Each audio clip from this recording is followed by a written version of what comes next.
It ain't about how hard you can hit, it's about how hard you can get hit and keep moving forward. That's a famous quote from Sylvester Stallone in the movie Rocky, and as cliche as it sounds, it's true. And I'm experiencing it right now.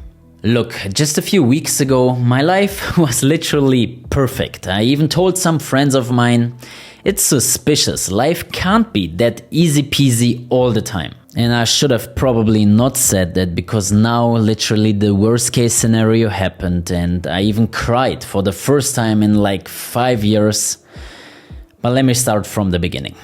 Hey everybody, it's Rico, and in this video I want to talk about what I do when life gets kinda hard, challenging and even ugly, and what you can do, because sooner or later, if we want it or not, it will, for all of us, and no one can escape it. So let me give you some kind of backstory. Ever since I'm like 12 years old, I always wanted to become a YouTuber and an entrepreneur. I uploaded my first YouTube video back in 2010. I spent my teenage years reading books, I tried out various different businesses, and I started going to the gym. I never drank alcohol and I never smoked anything until I was 21 years old. The first time I drank a beer was in Bali when I left Germany already. Literally all my friends and schoolmates when we were 15, 16 years old, all of them went partying, drinking alcohol, trying out stuff, but I was always the one just sitting at home reading books, also playing video games and just being on my own. I knew back then already, I don't know why, but I understood that when I don't spend my teenage years trying to build something,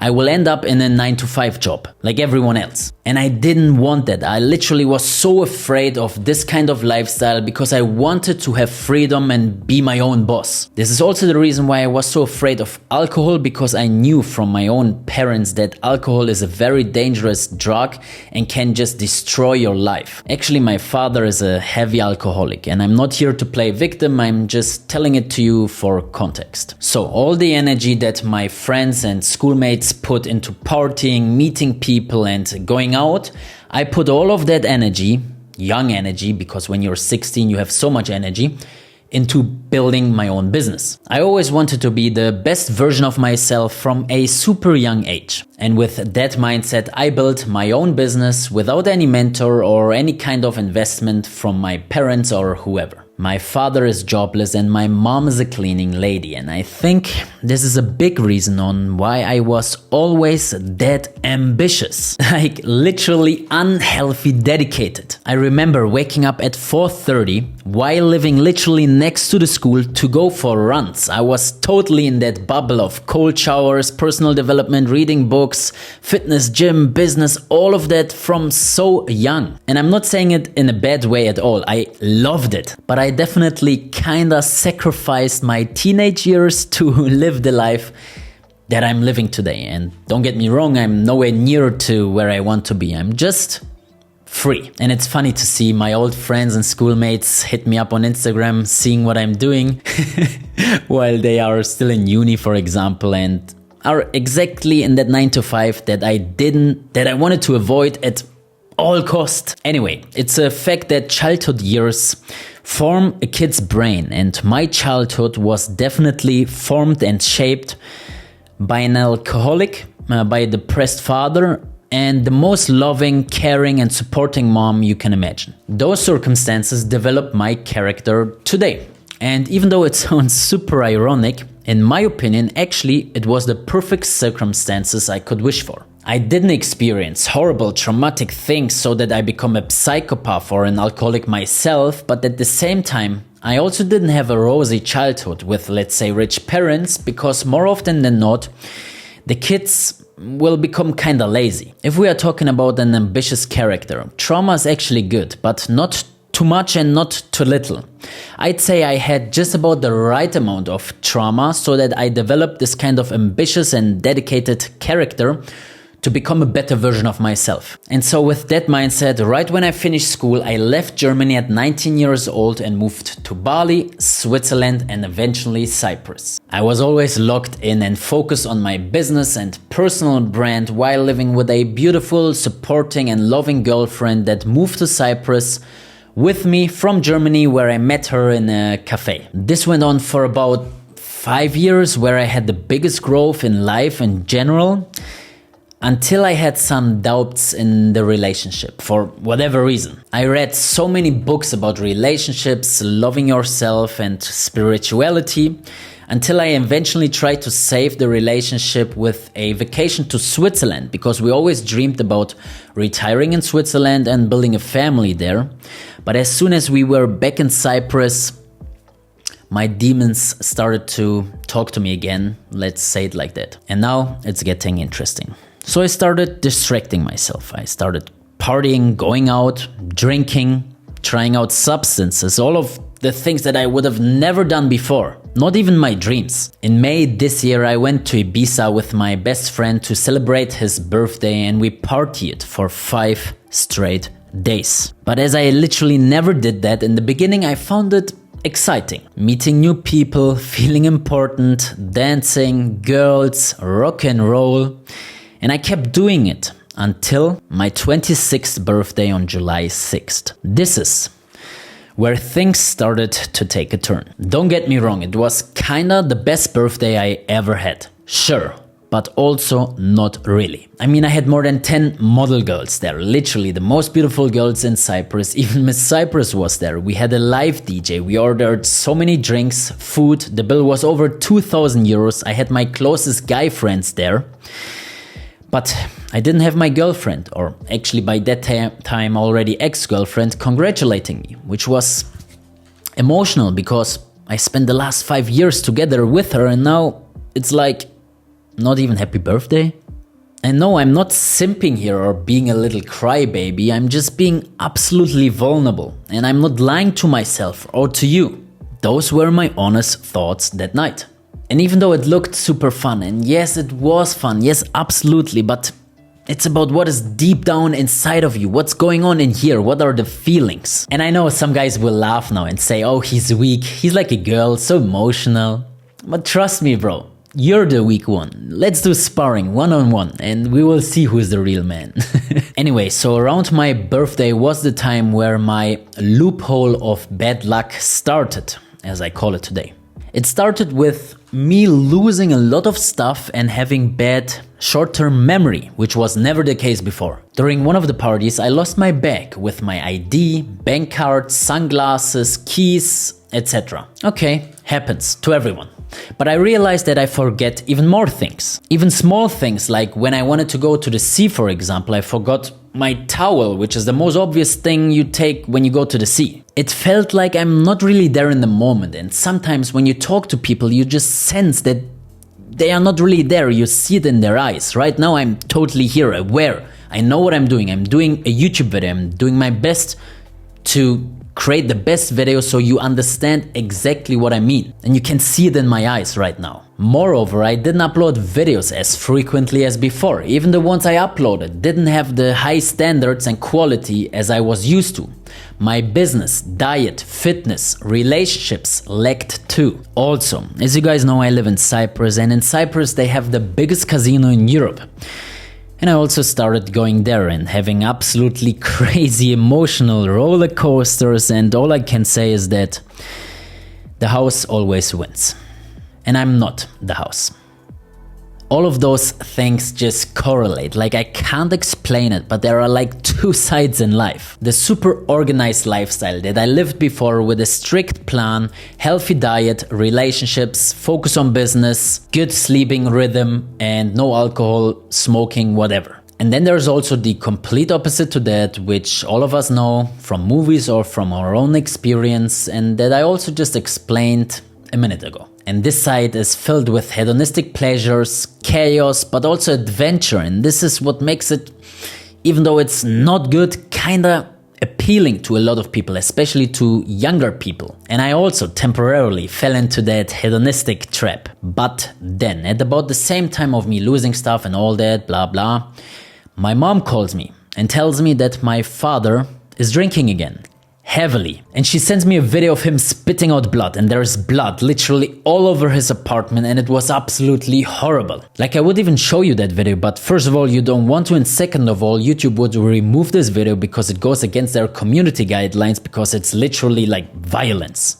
Again, I wouldn't have a problem showing you the videos. I'm a very transparent person and I try to find some other photos or videos that I can add so that you see how severe his circumstances and situation actually is. When he drinks, he drinks. He literally drinks vodka as if it's water. He's drinking it like that, and I'm not exaggerating. It's literally 2 to 3 bottles of vodka per day. In addition to that, he's not eating for days and he's doing it for decades now. But always with breaks, like on and off. Sometimes he's drinking for maybe 2 months until he's literally in coma, and then he's having a break for a few months. And then it starts all over again. And by the way, he was actually in a coma. About 10 years ago, they put him in a 6 weeks coma, artificial coma, because they said that his body's literally just alcohol at this point, and if they are not going to put him to sleep now, he will probably never get rid of the alcohol. So until today, he has like a scar at the back of his head because they didn't move his body for 6 weeks and his head was literally just pressed into the bed. So nowadays you really see that he's sick, even though he was a model in my age. And yeah, you're probably wondering right now why I'm so easy with this. I'm like talking about it as if it's nothing. And the reason for that is because I'm so used to it. It's nothing new for me. I was raised like that. I grew up seeing all of those things, and my mom and me, we tried to fix him for 20 years now, and my mom over 30 years actually. Anyway, hearing that he's back in that mood again, this was the moment where I became aware again. This was the moment where I said, okay, I have to slow down. I cannot have a father like that and do the same because my mom will literally go crazy. She didn't deserve it. She deserves me taking care of her because she always took care of my father and me. So what kind of an asshole would I need to be in order to do the exact same thing to my mom while having no brother or sister? Like I'm her only kid. I didn't fully stop, I still went out on the weekends, but I started to get annoyed by the people. Like I didn't enjoy partying anymore, dancing, just doing this, having bottles of champagne there, getting wasted, gossiping about other people and basically, effectively, just wasting time. If it's not a big celebration, like okay, I get it. You're hitting a milestone, it's your kid's birthday, it's your wife's anniversary, whatever. But going out on a Friday because it's Friday? Where's the point? Now, I also hated that I wasn't really myself. When you're excessively partying, you're drinking most of the times, you're out, it's late, you don't get enough sleep, the next morning is fucked. And not only the next day, but also it takes multiple more days until you're fully back on track. And now imagine, some people never get back on track again because they are trapped in this loop of going out every weekend. And I also had this trap because as I was getting more and more popular here in Cyprus, I got invitations from all kinds of corners. Like everyone wanted to invite me to this party, come here, there is a launch of this event, we have a group here, and I just went crazy. Like I enjoyed it, of course, yes, but saying yes to those events and whatever it is also means saying no to my actual business and to my passion, which is sitting here in this office and creating videos for you guys. And my standards of work ethic, of quality, of cognitive and physical function are so high that just a little decrease in that makes me angry. I mean, imagine, I'm a guy that literally never drank in his entire life until I was 21, where I started having a beer once in a month. I started drinking heavily this year, 26 years old. So obviously I know how it feels when your body is at its peak. And not just the body, your mind obviously as well. I just enjoy holistic health so much. I can't see myself not having an amazing feeling every day, and I just want to live like that on an ongoing basis. And the good thing is, I know what it takes in order to feel like that, but unfortunately most people don't. Probably 99% of the people will never experience that, and so they are trapped with their limited ability to create their own dream life because of their own decisions. They are forced to work in a 9-to-5 job as they simply don't have the skills that are needed in order to break free from this rat race. I was also trapped in that hole, and for the first time in my life I felt like I'm going nowhere. It was horrible, yes, but at the same time so hard to escape because my mind was doing circles. I had friends and people hitting me up every day to hang out, and it was so easy to just say yes and skip another day. But then one of the worst case scenarios happened. I have or had a cat that I rescued about a year ago. I found her on the streets here in Cyprus with her eyes being closed and she was maybe 2 days old. I heard the most high-pitched meow, the cutest meow you can imagine, and at first I couldn't even find her. It was boiling hot during Cyprus' peak summer. She had no water, no food, nor was her mom around, and so I knew that I have to save her. And so I took her to the hospital. I'm not a pet person, I never had a cat or a dog. And the first thing the vet said was, if I would have waited a little longer, she would have died because of dehydration. And from there I took her to my place, I built her a home, I bought her a big cat tree, a bigger one. And when her first eye opened and then the second one, I knew that we are going to be together forever and that we will build a strong bond, and even my kids will probably meet her because cats become 20 years old. And so I named her Ruby, and she was a stay-at-home cat. We did videos together, we generated 500 million views on TikTok, YouTube and Instagram together. But she also liked to go to the garden sometimes. I let her out, she climbed the trees a little bit, and she always came back latest 3 hours later. However, one evening, or rather night, she didn't come back. I wasn't really worried because I thought, okay, maybe she's coming back the next morning, she found a friend or whatever. But she didn't come back. At lunchtime I started to look for her. I asked all the neighbors, I put up missing signs, and I even put a 10,000 euros reward if someone else finds her. Because actually, I also thought that maybe someone stole her because it's Ruby the baby cat and she's kinda famous. It's very sad because literally in my last YouTube video I talked so much about her and I showed you her. No, she's not here anymore. After a week of her not coming back home, I had to do a video and tell the people because she had a big following. So I uploaded a video of me crying, and so many people were so nice to me and gave me tips on what to do, and I literally did everything, but no signs of her until today. The worst thing is I don't know what happened. Did she get stolen? Was it an accident, or did she just get lost somewhere? Or maybe even stuck? I don't know, and it really made me so sad because I had such a bond with her. And unless you never had a cat or a dog, you don't really understand what I mean, because I also never had a pet, and if I would have watched this video from someone else before having the cat, I would be like, come on. But now I'm here and I have to accept the reality, and after the denial phase I started to realize, okay, maybe she's gone. Yes, I do still have hope, but maybe. All the memories came up, even the memories with my girlfriend that came to Cyprus with me. I visited her one time and she had a t-shirt from another guy on, and it just hit me emotionally and I cried. Yeah. For the first time in my life probably I felt empty, like literally nothing, and I realized that I don't want to live this hedonistic, materialistic, shiny life, but a life with meaning, with deep relationships, love, and follow my passion every single day. So wherever you are and whatever you do right now, Ruby, thank you for making me as motivated as never before.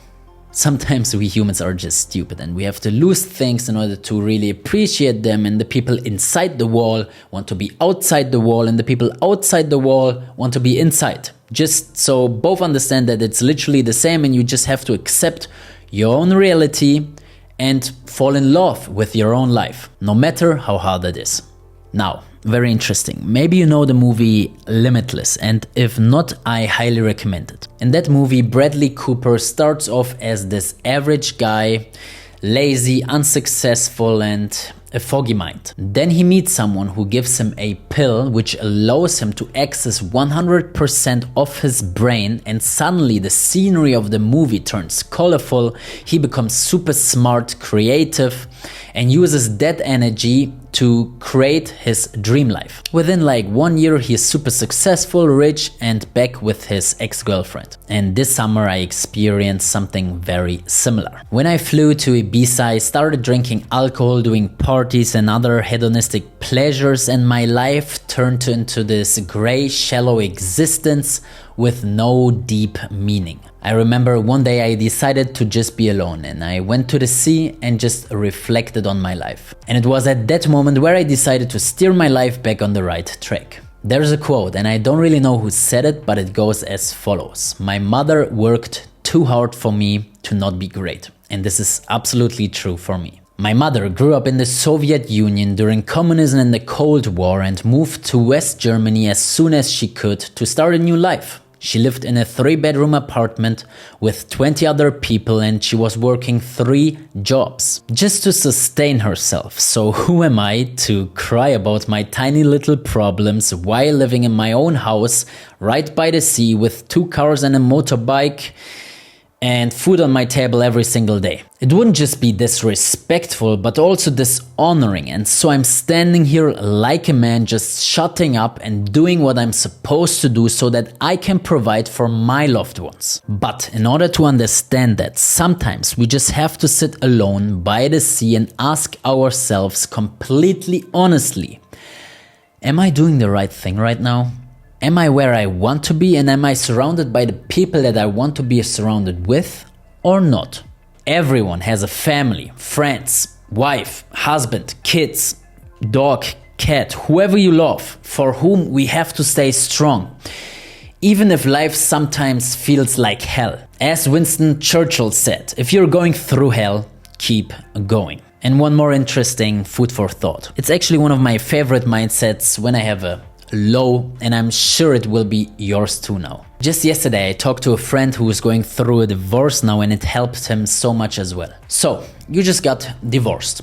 Okay, shit, happens to all of us.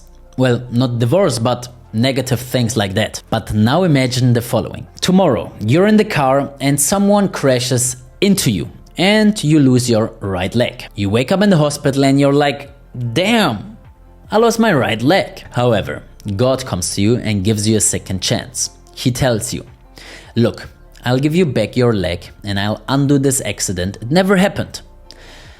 But you will be in the same situation as before. You will have your same problems. You will still be divorced. Or whatever happened to you, just apply it to your own situation. My point is that everyone would accept this offer. I mean, you just want to be able to walk again and everything else becomes almost irrelevant. Even your divorce, because you just accept your situation and you do the best from now on, whether it is saving your relationship or focusing on yourself. Actually, not only would you accept the offer, but once you're back in your current life as it is, you would feel so much gratitude, true happiness and motivation to change your life. I'm so grateful to be back in the game. I'm so grateful that I experienced this kind of lifestyle just to understand and realize that it's truly not for me. I'm so grateful for my ex-girlfriend, that she's such a beautiful soul, that she always believed in me and supported me. I'm grateful for my cat, that she showed me how much of a relationship you can have with a pet. She brought so much success on social media to me. I'm grateful for my father, my mother, and everything else. You get the point. I'm grateful for all the people that came into my life, even though some of them might not be in my life anymore. Because of the fact that I kept going, even though life was challenging, now I know who I truly am. I don't like clubbing. Never did. I love to go to bed early on Fridays. I'm a morning person. I don't care what you think or say. I wake up at 5 a.m. on Saturday morning while you're still in bed, sleeping and waking up with a hangover. I enjoy my coffee in the morning, read my book, do my stretching, meditation, whatever I do that day. And I love doing loads of sports. Running, gym, calisthenics, boxing, swimming, all of it. I love working on my dreams and goals with my loved ones. And you know what? It's kinda ironic because I never talked about this with anyone, not even my parents or my best friend, and now I'm here, sharing it with literally the world. I just kinda shared my life story here and I was super vulnerable, and if you listened until now, I'm very grateful for that and you should know I really appreciate it. But why did I do it? I could also just go on without doing this video and without talking about it and just doing my business as usual. The reason is because I feel obligated to do so.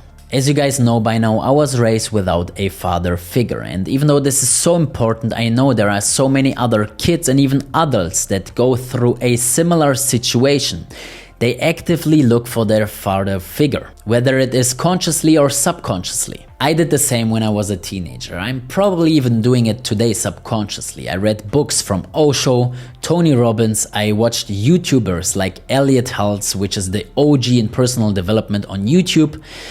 And those people helped me so much on my journey, and being that person for someone else that watches my videos just fills me up with so much passion. And I do know that some of you resonate with my story, lessons and mistakes. And if this is the case, feel free to subscribe, and I will see you in the next video.